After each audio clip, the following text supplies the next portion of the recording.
Welcome to the Rock Solid Families Podcast. I am Linda Hutchinson here with my snowplow parent, Merle. Hi, honey. Hi. Nice lead in. Nice lead in. Well, that is the title of our show, right? Are you a snowplow parent?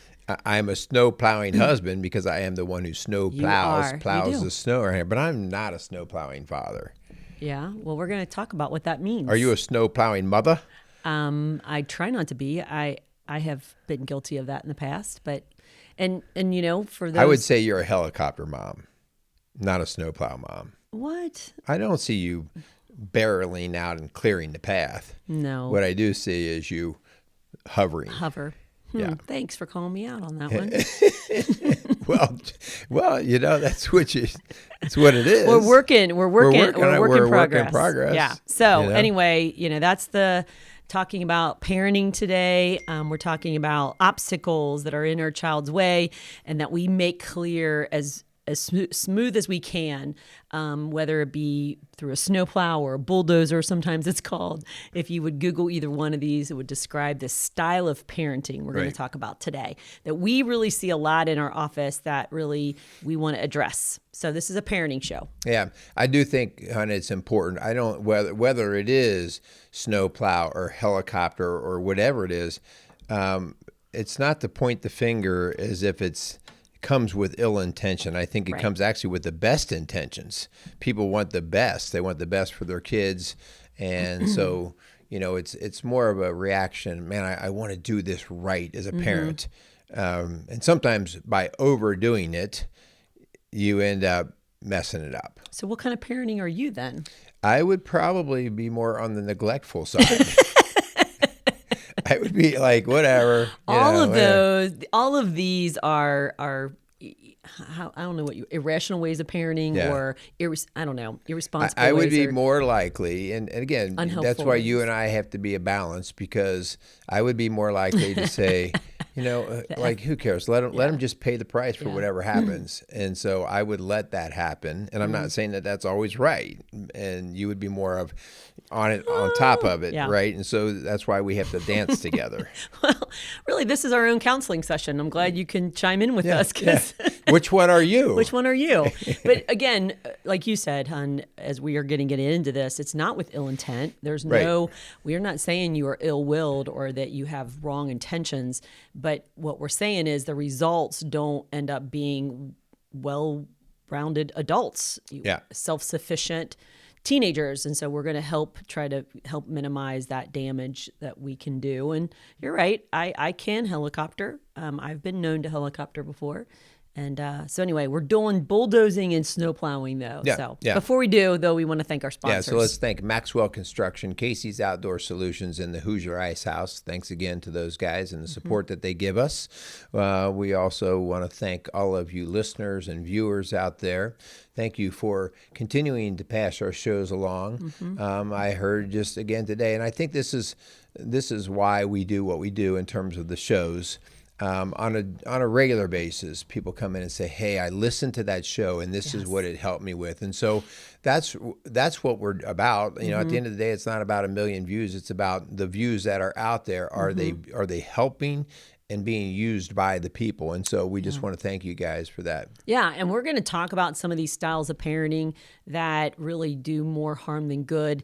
At our last Families Rock class for 2024. We're going to be at the Lawrenceburg Firehouse this Saturday, if you're listening to it when this show launches, November 23rd, 2024. So if you're listening in the archives, then check on our website, because if you're listening and really into 2025, there's a whole new season with whole new dates. But the last one for 2024 is November 23rd, Saturday, November 23rd. It's 8:30 to noon. You can register online by going to rocksolidfamilies.org, or you can just show up at the Lawrenceburg Firehouse on Saturday. So again, if you're listening currently, that's coming up. Yeah, coming up. So, all right, so let's get to the parenting work here. And so we talk about the snow plow or the bulldozing. And so you get the picture. A snow plow just clears out a way.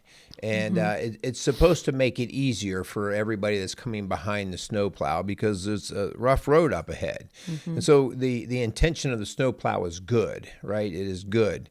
But what happens is we oftentimes clear out the things that make us stronger and tougher. And so, and we know that the body gets stronger when we make it deal with the stresses and the forces of life. And so we know that, for years, guys would wear back braces and stuff when they were loading trucks and stuff.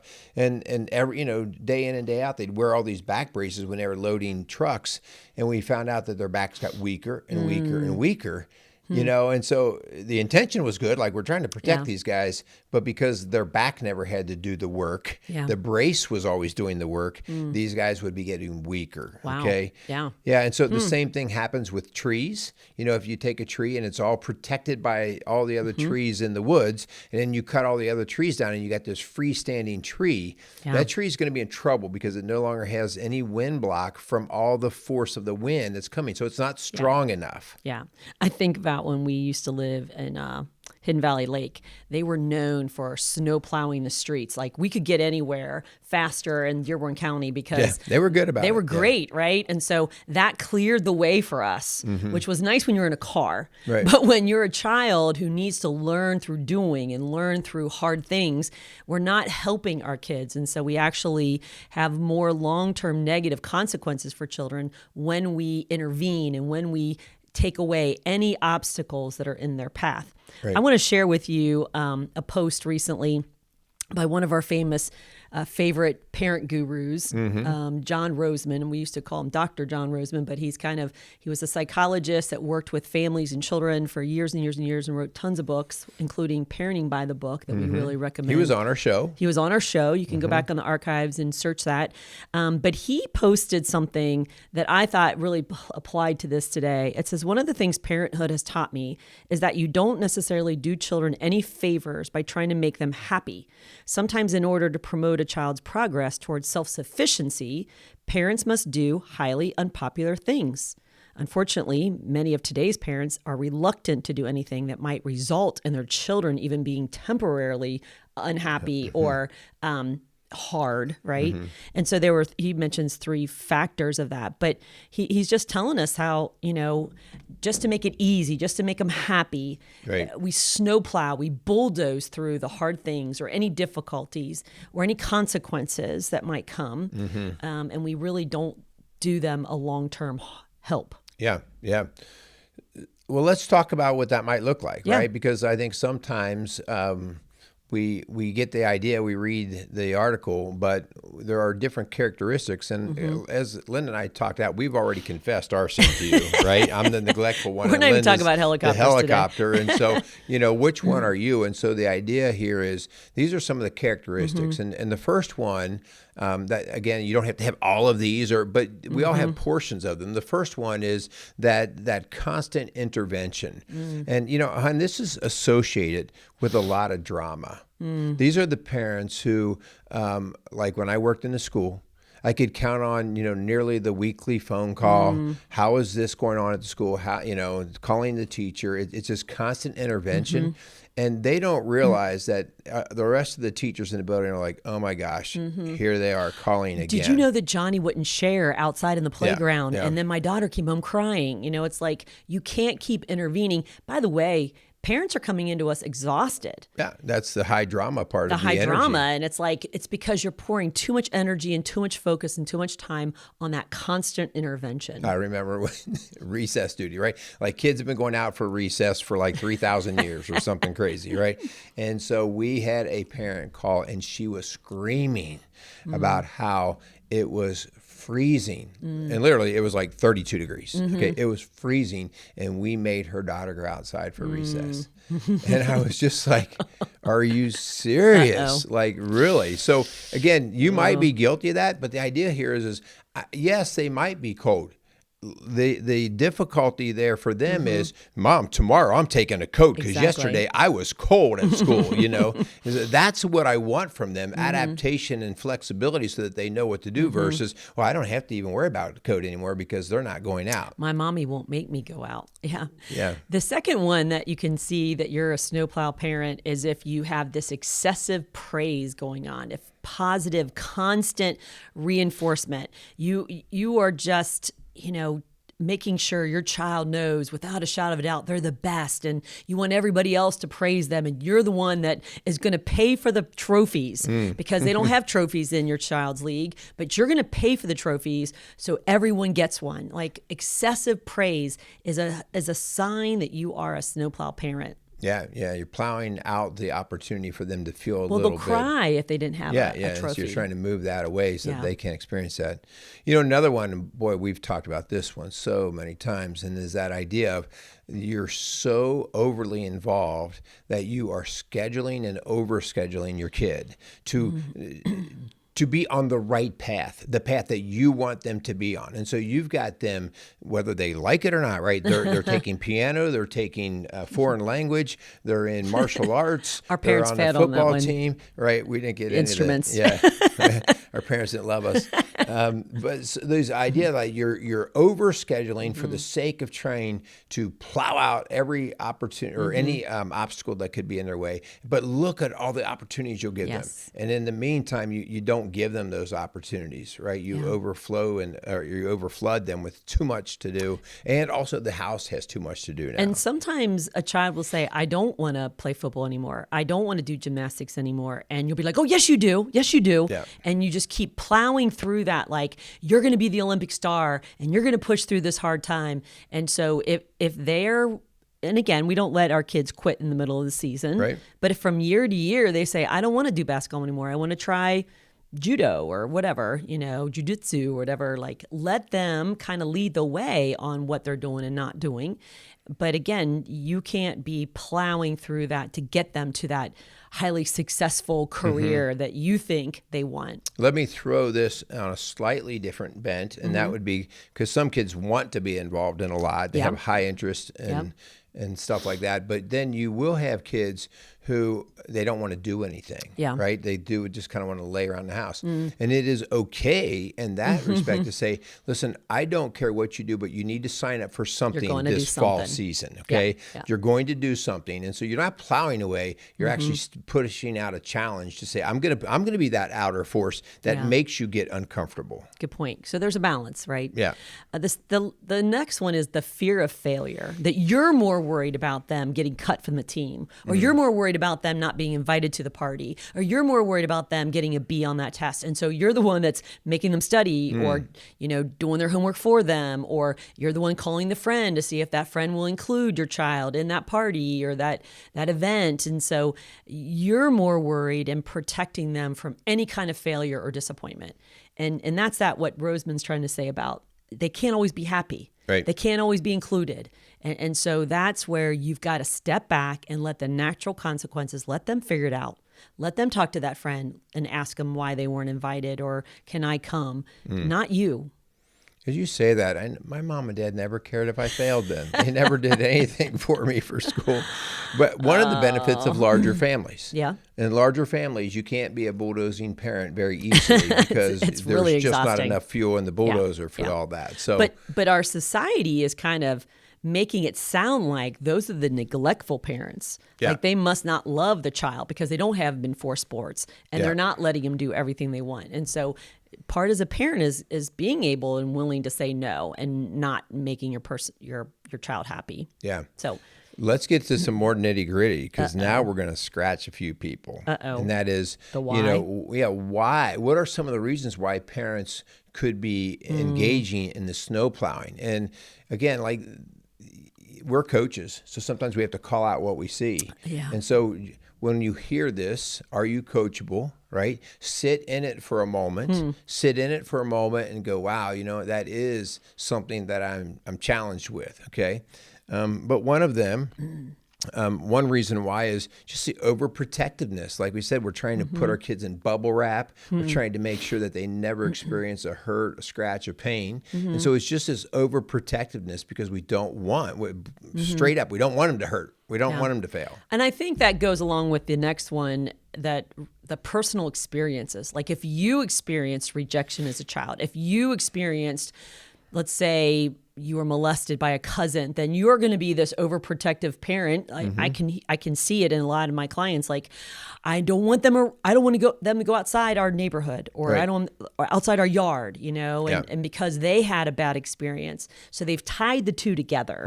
And so we're asking you to separate it, get help for your insecurities and your fears, and not bubble wrap and really snowplow for your child. Yeah, there are risks in everything. I Yes. think about this with swimming in the ocean. Well, I don't know what the percentage is, but it's extremely low, the chances of you getting bit by a shark, okay? But it could be, I heard that somebody got bit by a shark, and so you're the parent that says, my child's never going in the ocean because people die from sharks. It's like, yes, I guess there's a risk, but there's a higher risk of the car accident that you could have been in when you drove to the beach. Yeah. So, it's just that idea, like you got to put a little bit of rational thought in. And again, we're asking you to use common sense. If they're 4, it's different than if they're 12. And so you just want to, the risk versus harm. Don't throw them in the shark tank. Exactly. Yeah. The next one is fear of failure. Like some parents have a deep-seated fear of their child failing, and that it somehow reflects on them. Yep. Right? If they got cut for the team, that makes you a bad parent, or like you're less athletic or whatever. And so this fear of failure for them or for yourself. Yeah. The next one is just the desire for control. And so having lots of control over knowing what my kids are doing, who they're experiencing, what they're experiencing, and an anxiety that comes in when you don't feel like you have a control. So, I think that's that idea. Like I have to know what each one of you is doing. And, we've talked about that. That's a challenge. Yeah. And I'm guilty. Like control might be an issue. Go ahead, say it. And that creates that hovering for me. I don't plow through the difficult times. I'll let them experience the difficult times. Yeah, you do. Yeah, you hand them a shovel and say, dig out on your own. Yeah.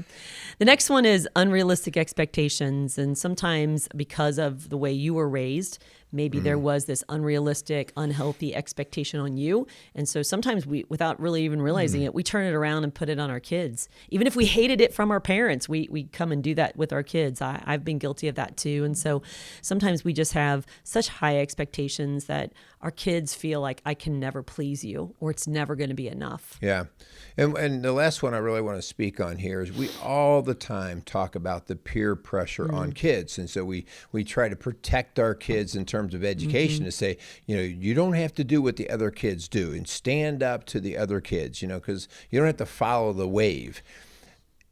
It is every bit as bad with parents. Yep. The peer pressure with parents. And so we talk to our kids about this, but the idea that you have to sometimes look in the mirror and go, wait, am I letting the world dictate the pathway that we're going to walk on? Or am I going to use something much greater than the world's value system? And so I think because the Jones are doing it is just not a good enough reason. And so it's that idea that, sometimes because the Jones are doing it is the reason why I shouldn't be doing it, right? So that pushing back about not, all the other kids are doing this, so I guess I should have my kid in it. No, like if it doesn't work for you, your kid doesn't need to be doing it. So we're going to give you some practical steps on how to avoid being a bulldozing parent. Okay. And so I'm going to kind of dovetail on what you just said, hon, about the setting your values and your limits. Like do that for you and your husband or you and your family to decide, according to God's word, what are going to be our limits and boundaries. Make them clear expectations, enforce them, consistently with your family, regardless of what the peer pressure says. Really look at it like, okay, God, what are you calling me to do? Like, what is it that would bring you glory? That's what I want to, not that if I have an Olympic athlete or not, or everybody's everybody's happy. It's what you want, God, for me and our family. Yeah. Maybe an umbrella over top of all this is always encouraging independence. Yes, whenever possible. Yes, always encouraging age appropriate. age appropriate independence to say, how could you solve that on your own? What, there's always a time to ask for that help, but before they go to this first stage of asking for help, the first stage should be, what resourcefulness do you have within yourself? So I think that's kind of an umbrella off the top of saying, we are going to help you learn to be a problem solver across the board, so that because the bulldozing idea is the whole idea that somebody else is always solving the problems. I remember growing up, we lived right across the street, which by the way is Dixie Highway, which was a very busy street, that my mom would send me with some cash and my brothers, and we would go up to Remke's Market and I would be buying bread. And I remember she would want 4 loaves for $1, and everybody got to carry one. I got 2 because I was the oldest. You were the big one. I was the big one. But I mean, I can't imagine parents letting kids do that anymore, right? I mean, I was probably 10, which means my brother was 7 and my other brother was 4. Right. And so she would send me with cash across a busy street, which had a crosswalk, but still like independence. And I know that we live in different times, but I think that we're going to the other extreme of not encouraging them and challenging them to kind of go out of their comfort zone and do things to foster that independence. Yeah, it's a good one. I think it's also important, one thing that you can be doing is you can set some outcome expectations, right? Like, well, hey, you're capable of making B's, all right? You're capable of making A's. But the bigger thing to do is actually praising the effort that you see. All right. So if your kid is just busting his tail and he comes up with a C or a D, but he busted his tail, the grade becomes secondary to the sweat that's on the table where he was working, right? The flip-flop of that also takes place, all right? So your kid's got a little gift for the academic side, and he hasn't lifted a finger, and he's pulling off, a B without any problem at all. And he's not, you see, he's not even close to working what he could. That's not praiseworthy, right? That's when you're going to jump his case, right? Come on, buddy. Well, but I got a good grade. The outcome is, again, yes, the kid's lucky because he can do that, but what we're trying to do is get a work ethic within the child. Work ethic, that's an important thing. We're trying to, not just the grade, letter grade or the trophy, it's the work ethic behind it. How much did they put behind it? Not what you did plowing the way, but what they did. And then that kind of goes along with allowing for failure. Yeah. Not... Let your child experience setbacks. Let them learn from mistakes. If they get cut from a team, right?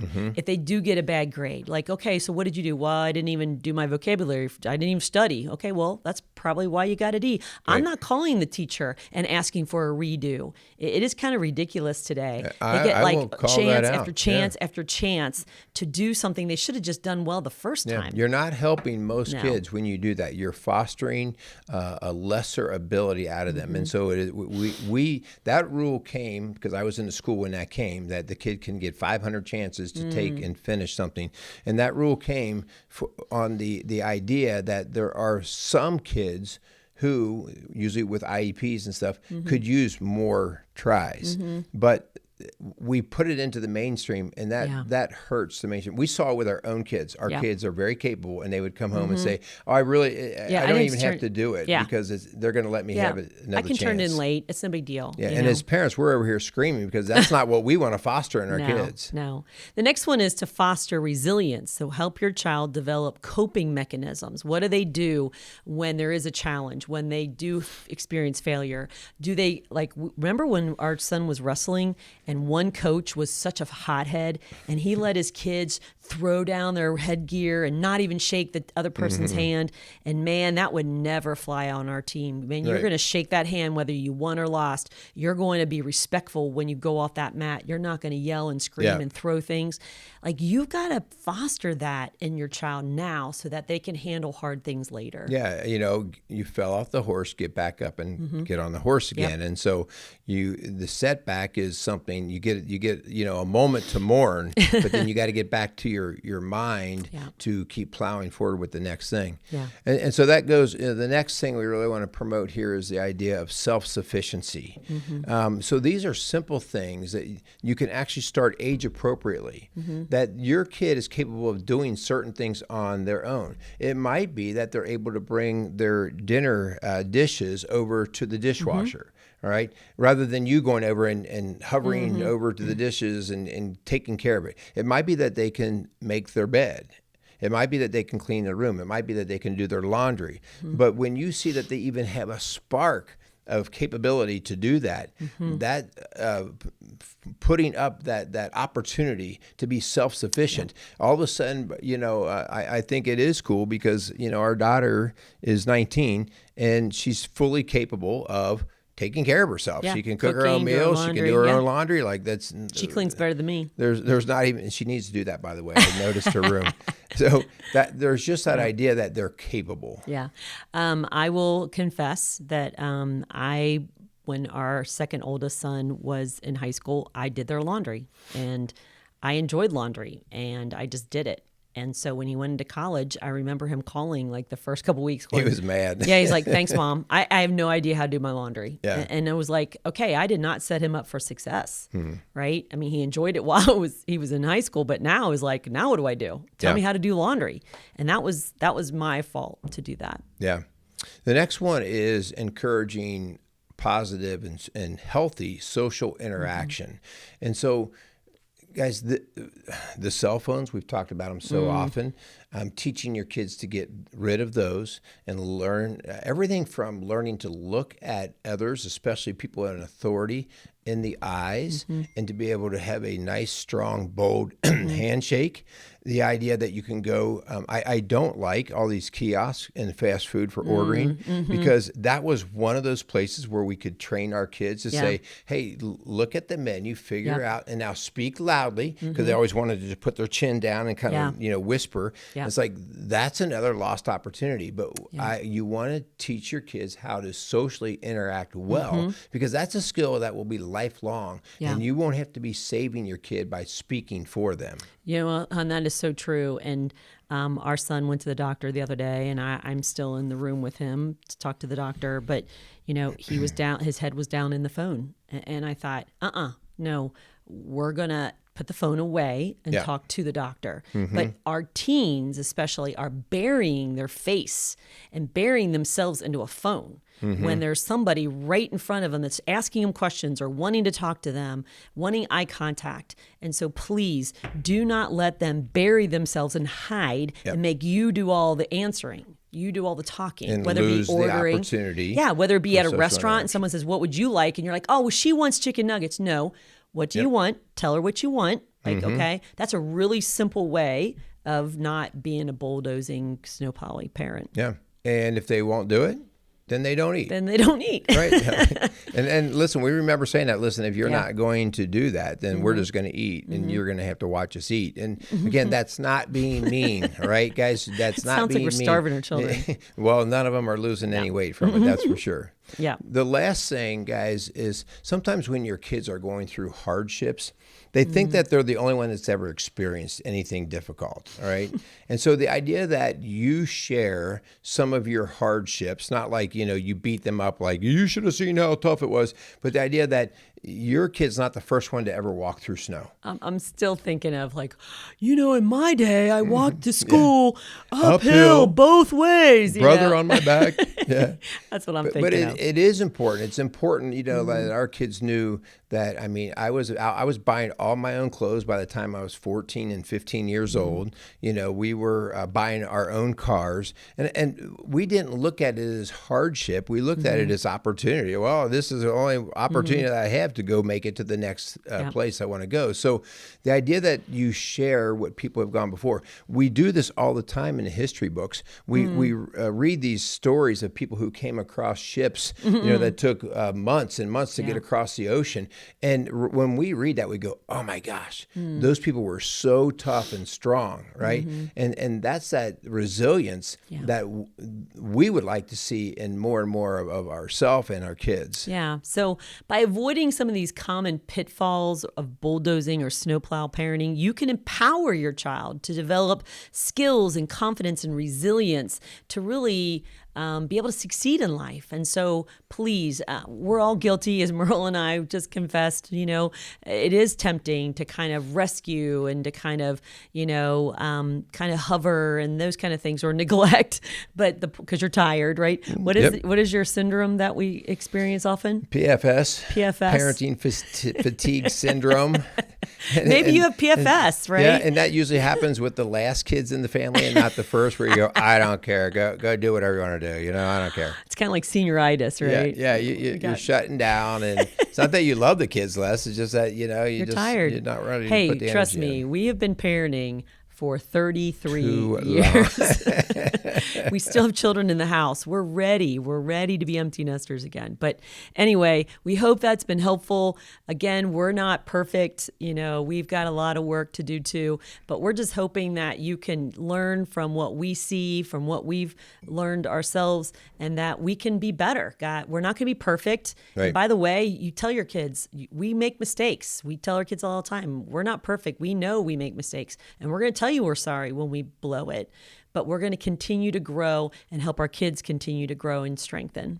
So one of the challenges that I think is worth mentioning here is we just went through this list, and when you go through this, if you see things that you or your spouse or the two of you are guilty of, have the conversation together before you just change it in your mind and try to implement something differently. Okay. Yeah. You and I had the Good discussion today about, there was a change and we weren't on the same page, which causes confusion. Okay. So if there is a movement that you want to move towards, then have the discussion and find some common ground. And then, it doesn't have to be the right common ground. It's called common ground. And just do that so the two of you stay united. Yeah. Because the enemy would love to divide you as parents and to build a wedge with you and your child. So don't be surprised. Don't surprise anybody. Don't surprise your spouse because you changed the rules midstream. Don't surprise your children by like, poof, today you're not allowed, or today you are allowed.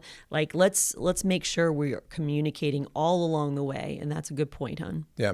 All right. So we hope that was helpful. We want to thank again our sponsors, Maxwell Construction, Casey's Outdoor Solutions, and the Hoosier Ice House. Again, thanks to all of you listeners out there. Also, we want to thank the good Lord for just giving us the opportunity to do the work that we do.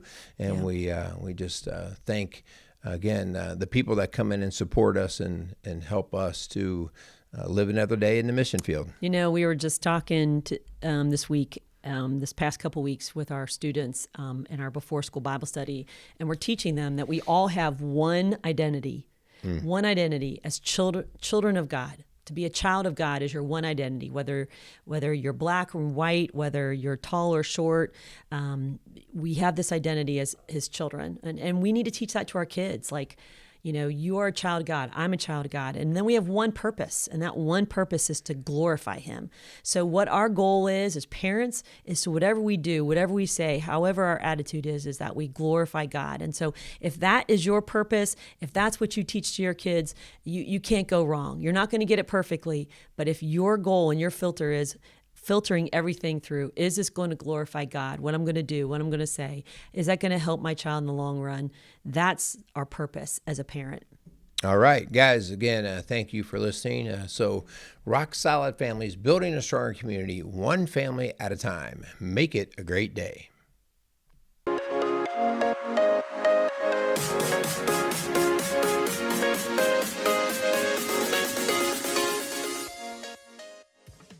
Rock Solid Families wants to thank Casey's Outdoor Solutions for sponsoring the Rock Solid Families podcast. Casey's has grown to be one of the largest and most unique garden centers and gift shops in the Cincinnati tri-state area.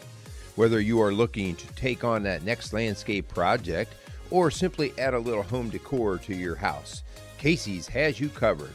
Located at 21481 State Line Road, Lawrenceburg, Indiana. Call them today at 812-537-3800.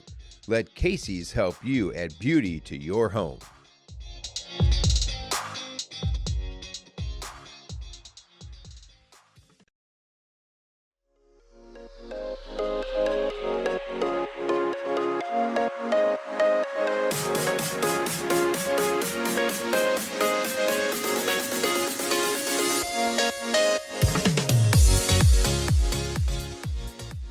Rock Solid Families wants to thank Maxwell Construction for sponsoring the Rock Solid Families podcast. For over 30 years, Maxwell Construction has been a leader in turning dreams into realities, building schools, banks, restaurants, and many other commercial and public facilities. Maxwell Construction has made it their priority to not just build buildings, but to build into their community. So if you have any construction needs, call them at 812-537-2200.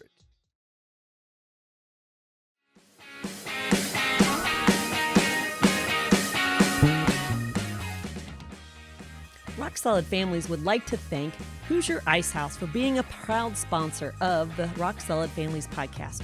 In the heart of historic Lawrenceburg, Indiana, the Ice House is at the corner of Vine and High Streets. The historic building evokes a feeling of comfort with spacious indoor and outdoor dining, a large bar, and comfortable dining areas. Large enough to host parties, yet intimate enough to feel like your favorite neighborhood restaurant. So thank you again for the Hoosier Ice House for sponsoring the Rock Solid Families podcast.